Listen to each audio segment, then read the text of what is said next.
Welcome to Star Bios, the podcast where we delve into the fascinating lives of Hollywood's most iconic stars. I'm your host, Casey Gold, and today we're shining the spotlight on the incomparable Peter Sellers, a master of comedy and a chameleon of character acting. With a career spanning over 3 decades, Sellers left an indelible mark on the world of entertainment, and we're about to explore the remarkable journey that made him a household name. Born on September 8, 1925, in Southsea, Hampshire, to she named Sir Trap, England. Peter Sellers was the only child of William and Agnes Sellers.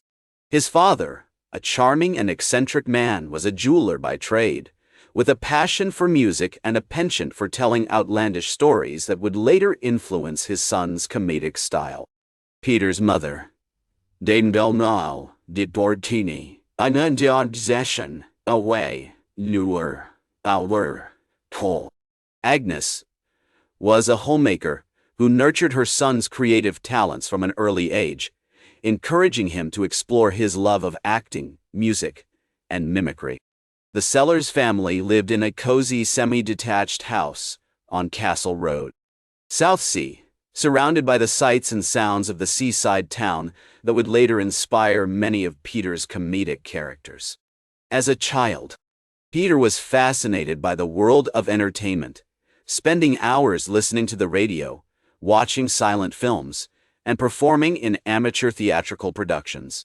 He was especially drawn to the comedians of the time, including George Formby and Gracie Fields, whose unique styles and accents he would later incorporate into his own act.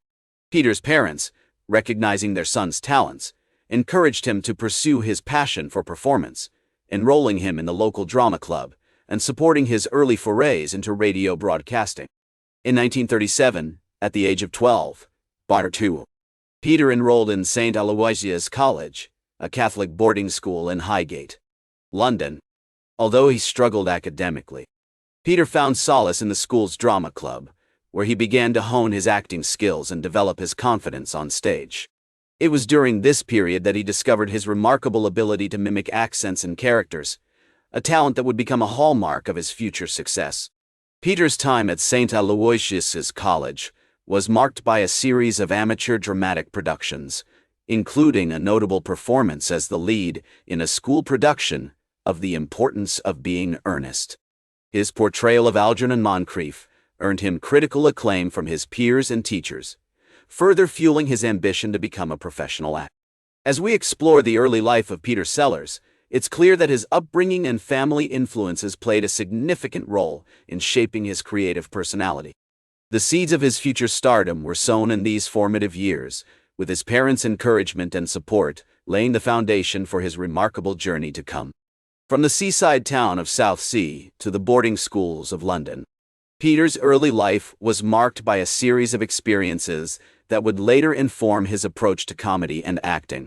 We see glimpses of his future genius in these early years, as he began to develop the unique blend of wit, charm, and physical humor that would one day make him a beloved figure on screens around the world. One of the pivotal moments in Peter Sellers' career came with his involvement in the groundbreaking radio show, The Goon Show. Alongside fellow comedians Spike Milligan and Harry Seacombe, Sellers helped create a unique brand of surreal humor that captivated listeners across the UK. The show's irreverent style, which often featured absurd characters, clever wordplay, and innovative sound effects, was perfectly suited to Sellers' eccentric comedic sensibilities. His work on The Goon Show not only showcased his impressive range as a performer, but also helped establish him as a rising star in the world of British comedy. As Peter Sellers' fame grew, so did his opportunities in film. One of his earliest notable roles was in the 1955 comedy The Lady Killers, directed by Alexander McKendrick. This classic Ealing comedy featured Sellers alongside a talented ensemble cast, including Alec Guinness and Cecil Parker. The film's success marked a significant milestone in Sellers' career, demonstrating his ability to thrive in a variety of comedic roles and cementing his status as a leading man in British cinema. The 1960s proved to be a defining decade for Peter Sellers, with a string of iconic films that would forever change the landscape of comedy. One of his most beloved characters was the bumbling Inspector Clouseau, which he first portrayed in the 1963 film, The Pink Panther. Directed by Blake Edwards, this hilarious caper introduced audiences to Sellers' unique brand of physical humor and clever character work. The success of The Pink Panther spawned a series of sequels, each featuring Sellers' signature blend of wit, charm, and hilarious mishaps. Another standout performance from this period was Peter Sellers' portrayal of the titular character in Dr. Strangelove, or How I Learned to Stop Worrying and Love the Bomb. Directed by Stanley Kubrick, this 1964 satire is widely regarded as one of the greatest comedies of all time. Sellers' remarkable performance, in which he played three distinct roles, Group Captain Lionel Mandrake, President Merkin Muffley, and the titular Dr. Strangelove, showcased his incredible range and versatility as an actor. Throughout his career, Peter Sellers was driven by a passion for innovation and a desire to push the boundaries of comedy. His fearless approach to character work and physical humor inspired countless fans and fellow performers alike. As we reflect on the primary achievements of this comedy legend, it's clear that his impact on the world of entertainment continues to be felt today. The 1970s proved to be a tumultuous decade for Peter Sellers, marked by both professional triumphs and personal turmoil. One of his most notable films from this period was Being There, directed by Hal Ashby.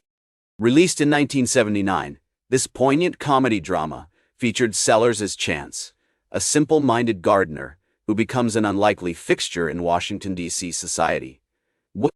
The film's success was a testament to Sellers' incredible range and ability to convey complex emotions through his characters. Despite his professional successes, Peter Sellers' personal life was marred by struggles with depression, anxiety, and heart disease. His health issues became increasingly debilitating, and he underwent several surgeries, including a heart transplant in 1979. These challenges took a significant toll on his well-being, but Sellers continued to work tirelessly, driven by his passion for comedy and creativity. One of the most fascinating aspects of Peter Sellers' later life was his experimentation with different roles and genres. He appeared in a range of films, including The Prisoner of Zenda and Trail of the Pink Panther, showcasing his incredible versatility as an actor. Sellers also became increasingly interested in directing, helming several projects, including the 1973 film, The Optimist. Throughout his life, Peter Sellers was recognized with numerous awards and accolades for his contributions to comedy and entertainment. He won a Golden Globe Award for Best Actor for his performance in Dr. Strangelove, and was nominated for an Academy Award for his portrayal of Chance in Being There. In 1980, Sellers was posthumously awarded a star on the Hollywood Walk of Fame, cementing his status as one of the most beloved comedians of all time. As we reflect on the later life of Peter Sellers, it's clear that his impact on the world of entertainment continues to be felt today. His fearless approach to comedy and his willingness to take risks have inspired countless performers and filmmakers. Despite struggling with personal demons and health issues, Sellers remained committed to his craft, leaving behind a legacy of laughter, joy, and unforgettable characters. As we conclude our journey through the remarkable life and career of Peter Sellers, it's worth noting that his influence extends far beyond the world of comedy. He was a true original, a master of his craft, and a reminder that creativity, passion, and dedication can lead to a lifetime of achievement and joy. That's all for today's Star Bios. Remember to like, share, and subscribe. And until next time, I'm Casey Gold reminding you to keep shooting for the stars.